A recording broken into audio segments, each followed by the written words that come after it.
बहुत दूर घने जंगलों और ऊंचे ऊंचे पहाड़ों के बीच बसा था एक रहस्यमयी गांव, काला पत्थर। इस गांव का नाम यूं ही नहीं पड़ा था। गांव के बीचों बीच एक विशाल काला चट्टान था, जिसे लोग सदियों से देख रहे थे। बुजुर्ग कहते थे कि उस पत्थर में कोई पुराना रहस्य छुपा है। काला पत्थर गांव शांत था। लोग सीधे साधे, मेहनती और प्रकृति से जुड़े हुए थे। सुबह होते ही खेतों में हल चलने लगते, शाम को चूल्हों से धुआं उठता और रात को पूरा गांव तारों की चादर ओढ़ लेता। लेकिन इस शांति के पीछे एक डर भी छुपा था। गांव के पास ही फैला था अंधकार वन, घना, डरावना और रहस्यों से भरा जंगल। उसी जंगल में रहते थे दो खूंखार भेड़िए। पहले का नाम था रक्तदंत, लाल आंखें, नुकीले दांत और गुस्से से भरा स्वभाव। दूसरा था क्रूर, शांत दिखने वाला लेकिन बेहद चालाक और निर्दयी। ये दोनों भेड़िए सिर्फ जानवर नहीं थे, बल्कि जंगल के सबसे खतरनाक शिकारी थे। उन्होंने पूरे जंगल में आतंक मचा रखा था। कोई जानवर उनके सामने टिक नहीं पाता। एक रात काला पत्थर गांव में अजीब हलचल हुई।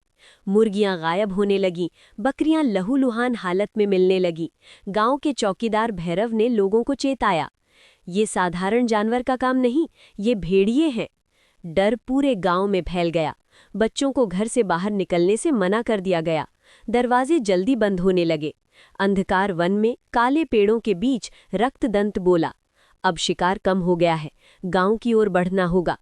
क्रूर ने धीमी हंसी हंसते हुए कहा, इंसान कमजोर होते हैं लेकिन चालाक भी, हमें सीधे हमला नहीं करना चाहिए। दोनों ने तय किया कि वे धीरे धीरे गांव को डराएंगे ताकि इंसान खुद ही हार मान ले। गांव के सबसे बुजुर्ग व्यक्ति दादा हरीराम ने सबको बुलाया। उन्होंने काले पत्थर की ओर इशारा करते हुए कहा, ये पत्थर केवल चट्टान नहीं है, ये साहस और एकता का प्रतीक है। उन्होंने बताया कि वर्षों पहले गांव ने इसी पत्थर के पास मिलकर एक बड़े खतरे का सामना किया था। अगर हम डर गए तो भेड़िए जीत जाएंगे। एक शाम जब धुंध छा रही थी, रक्तदंत और क्रूर गांव की सीमा तक आ पहुंचे। उनकी आंखें आग की तरह चमक रही थी। एक बछड़ा उनकी चपेट में आ गया। गांव में चीख पुकार मच गई। लेकिन तभी कुछ युवकों ने मशालें जलाईं और शोर मचाया। भेड़िए पीछे हट गए। क्रूर बोला, ये इंसान डर के बावजूद एकजुट हैं। रक्तदंत गुर्राया, अगली बार पूरी ताकत से हमला होगा। रातों की नींद उड़ गई। कुछ लोग गांव छोड़ने की बात करने लगे, लेकिन दादा हरीराम ने कहा, डर से भागोगे तो खतरा पीछा करेगा। गांव ने पहरा बढ़ाया। खेतों के पास आग जलाई जाने लगी। एक रात क्रूर ने कहा, रक्तदंत, क्या सिर्फ खून ही हमारा रास्ता है? रक्तदंत चौंक गया, कमजोरी मत दिखाओ। लेकिन क्रूर ने महसूस किया कि लगातार हिंसा उन्हें अकेला कर रही है। पूर्णिमा की रात भेड़ियों ने आखिरी हमला किया। पूरा गांव जाग उठा। ढोल बजे, मशालें लहराईं, लोग एक साथ खड़े हो गए। काले पत्थर के पास गांव वाले इकट्ठा हुए। उनकी एकता देखकर भेड़िए ठिठक गए। क्रूर ने पीछे हटते हुए कहा, ये गांव नहीं टूटेगा। रक्तदंत भी पहली बार चुप रहा। भेड़िए जंगल की ओर लौट गए।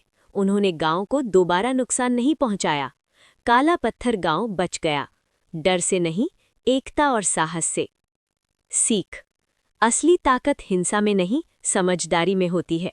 डर को मिलकर सामना किया जाए तो वो हार जाता है। इंसान और प्रकृति का संतुलन सबसे जरूरी है। ऐसे ही मजेदार कहानी के लिए वीडियो को लाइक करें और चैनल को सब्सक्राइब करें।